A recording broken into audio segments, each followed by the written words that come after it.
असलम उसकी नानी के साथ यूपी के आसपास के गांव में रहता था।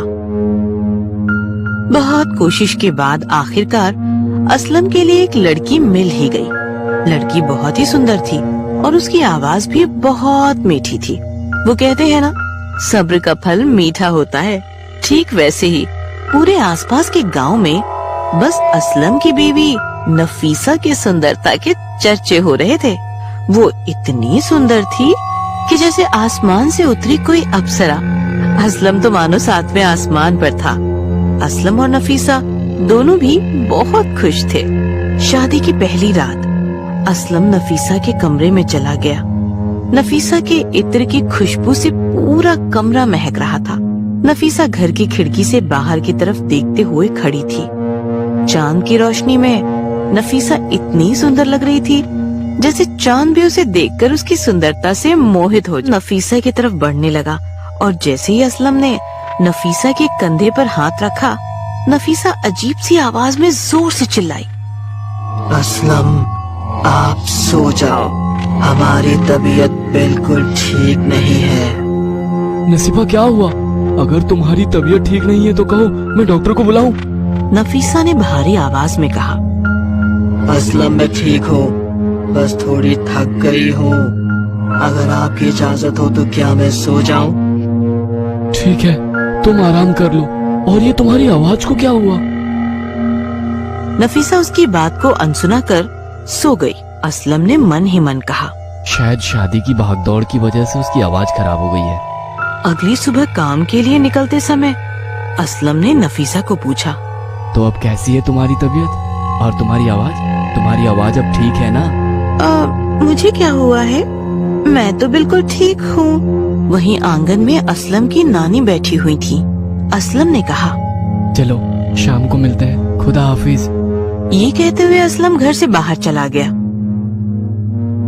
थोड़ी देर में असलम घर वापस आ गया और वो नफीसा की ओर अंदर चला गया।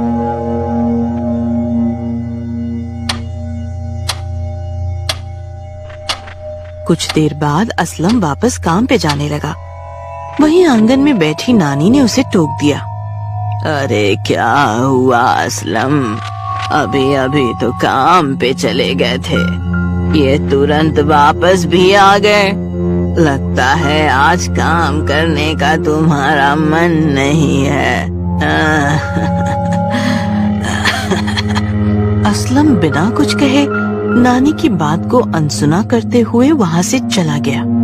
रात को फिर से असलम नफीसा के नजदीक जाने की कोशिश करता ही नफीसा उसे इनकार करती है। मैं बहुत थक गई हूँ। असलम को नफीसा का ये बर्ताव कुछ अजीब सा लगा।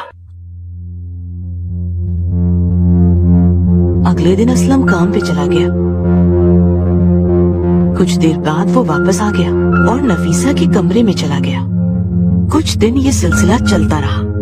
नानी मन में सोचने लगी, ये क्या चल रहा है? लगता है असलम का काम में बिल्कुल भी मन नहीं। एक दिन हर रोज की तरह असलम काम पे चला गया। नानी वहीं आंगन में बैठी हुई थी और कुछ देर बाद असलम वापस आ गया और नफीसा के कमरे में चला गया। नानी ने असलम को देखते हुए कहा, अरे कुछ कह नहीं सकते आजकल के नौजवानों को। थोड़ी ही देर बाद नानी की नजर आंगन के बाहर रास्ते पे पड़ी और जो नानी ने देखा उससे नानी काफी हैरान हो गई। नानी ने देखा असलम हाथ में टिफिन का डब्बा पकड़े हुए घर की ओर आ रहा था। नानी को तो कुछ समझ में नहीं आ रहा था। नानी ने कहा, अरे अभी अभी तू अंदर गया था, इतनी जल्दी बाहर कैसे आ गया? नानी ये क्या कह रही हो आप? मैं अपना बटुआ घर पे भूल गया था, वही लेने आया हूँ। नानी और असलम नफीसा के कमरे की ओर गए और जो उन्होंने देखा उनकी आंखें फटी की फटी ही रह गई। उन्होंने देखा नफीसा के साथ कोई और नहीं बल्कि असलम जैसे दिखने वाला कोई शख्स खड़ा था। और जैसे ही उसकी नजर नानी और असलम पे पड़ी, वही उसने नफीसा के शरीर में प्रवेश किया और नफीसा बेकाबू होने लगी। वो चीजें यहाँ से वहाँ फेंकने लगी। अजीब अजीब सी बातें करने लगी।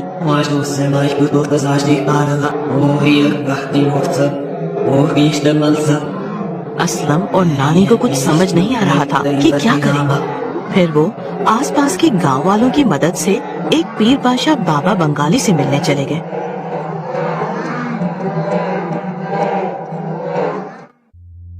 असलम और नानी ने पीर बाबा को इतने दिनों से हो रहे चीजों के बारे में बताया। फिर उन्होंने पूछा, ये कब से हो रहा है?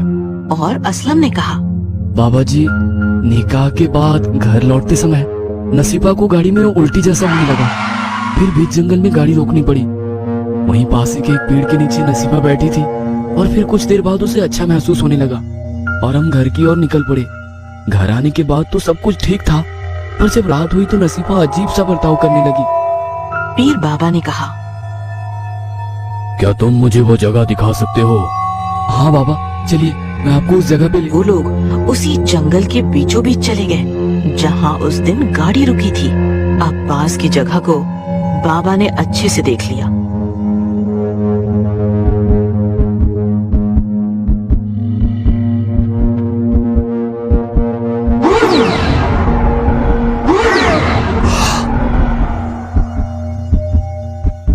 और वो लौट गए। लौटने के समय बाबा ने असलम से कहा,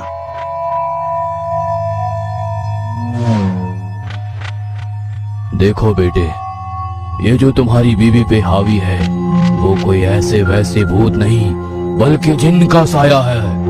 जिन? हाँ जिन। ये जिन बहुत शक्तिशाली होते हैं बेटे। कुछ जिन अच्छे तो कुछ बुरे होते हैं। खूबसूरत औरत की खुशबू से वे आकर्षित हो जाते हैं। ये जिन किसी भी व्यक्ति वस्तु का रूप ले सकते हैं।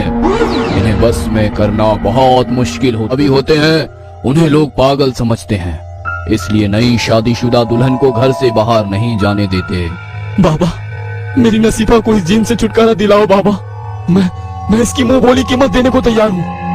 असलम, मैंने तुम्हें पहले ही कहा है, ये कोई ऐसा वैसा भूत नहीं बल्कि जिन्न है। उससे छुटकारा पाना बहुत मुश्किल है। वे बहुत ताकतवर और जादुई शक्तियों से पूर्ण होते हैं। उसे काबू में करने के लिए कई शक्तिशाली आत्माओं को बुलाना पड़ेगा और हमें उसकी कीमत भी चुकानी पड़ेगी। असलम, तुम एक काम करो, शाम होते ही नसीफा को पास के कब्रिस्तान में ले आना। साथ में ये कुछ सामग्री भी ले आना। ठीक है बाबा जी। अंधेरा होते ही असलम नफीसा को लेकर कब्रिस्तान पहुंच गया।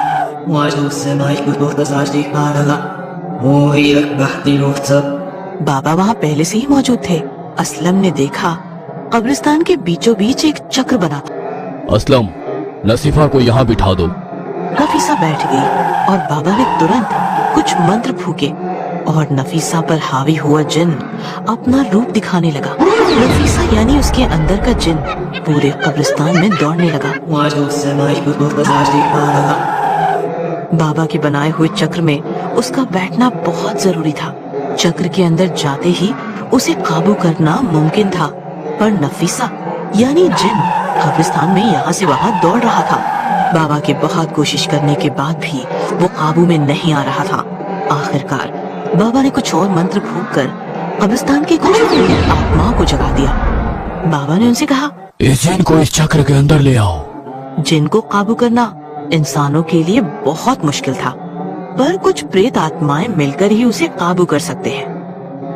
बाबा ने मंत्र बोले और कुछ आत्माएं प्रकट हुई। उन्होंने बाबा से कहा, हम जिन को काबू में करने में आपकी सहायता करेंगे, पर हमारी कुछ ख्वाहिशें आपको पूरी करनी होगी। ठीक है, मुझे तुम्हारी सारी बातें मंजूर है, पर तुम्हें वादा करना होगा कि वे जिन फिर नसीफा को परेशान नहीं करेगा और उसे उसकी जगह कैद कर दोगे। कुछ ही देर में जिन यानी नफीसा का शरीर उस चक्र के अंदर आकर बैठ गया। फिर बाबा ने कुछ और मंत्र फूके और जिन को काबू में करके नफीसा के शरीर से उसे निकालने के लिए प्रयास करने लगे। और जैसे जैसे बाबा मंत्र फूकते गए वैसे वैसे नफीसा यानी जिन शांत होने लगा। थोड़ी ही देर में नफीसा बेहोश हो गई। असलम घबरा गया। उसने बाबा की ओर देखा और कहा, बाबा, मेरी नसीफा। बाबा ने कहा, वो बिल्कुल ठीक है, ये लो थोड़ा पानी छिड़को।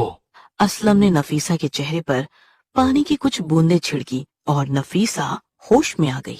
नफीसा और असलम ने बाबा से कहा, बाबा, हम आपके बहुत शुक्रगुजार हैं। आज अगर आप नहीं होते तो पता नहीं हमारा क्या होता। बाबा ने अपने थैले से एक तिलिस्मी ताबीज निकालते हुए कहा, ये ताबीज हमेशा अपने पास रखना। ये तुम्हें जिन, भूत, प्रेत ऐसे कई बुरी शक्तियों से बचाए रखेगा। असलम और नफीसा बाबा को शुक्रिया करके अपने घर की ओर निकल पड़े। असलम मन ही मन में कहने लगा, वैसे तो मुझे भूत, प्रेत, आत्मा पर विश्वास नहीं था और ना ही कभी होता, अगर मैंने उस दिन मेरे ही शक्ल के जिन को नसीफा के शरीर में जाते हुए ना देखता। कुछ चीजें हमें दिखाई नहीं देती, पर उनका